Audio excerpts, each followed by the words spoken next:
வணக்கம். இன்னைக்கு நம்ம பார்க்க போகிறது ஒரு மாவிளக்கு பார்க்க போகிறோம். தினையை வச்சு மாவிளக்கு செய்ய போகிறோம். வீடியோக்குள்ள போய் எப்படி பண்ணலாம்னு பார்த்துட்டு வந்துடலாம். பாருங்கள், இந்த போல தான் செய்யணும். இதுக்கு ஒரு 3/4 கிளாஸ் திணை எடுத்திருக்கேன்.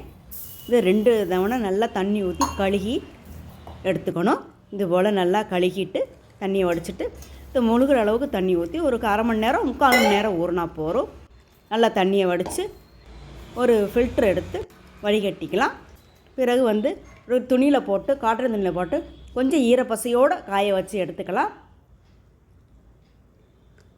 மிக்ஸி ஜாரில் போட்டு 2 ஏலக்காயும் போட்டு நல்லா ஒரு நல்ல பவுடராக அரைச்சிக்கலாம்.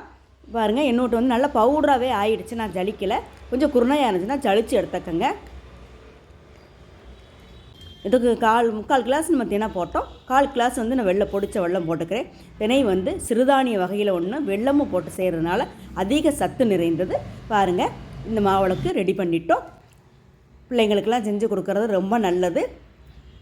நீங்களும் இது போல் செஞ்சு பார்த்துட்டு எப்படி இருக்குன்னு கருத்துக்களை கமெண்ட் பாக்ஸில் சொல்லுங்கள். வீடியோவை முழுமையாக பாருங்கள். பார்த்துட்டு சப்ஸ்கிரைப் பண்ணுங்கள். வீடியோ பிடிச்சிருந்தா ஒரு லைக் பண்ணுங்கள். ரொம்ப பிடிச்சிருந்தா ஒரு ஷேர் பண்ணுங்கள். 2 பேருக்கு ஷேர் பண்ணுங்கள்.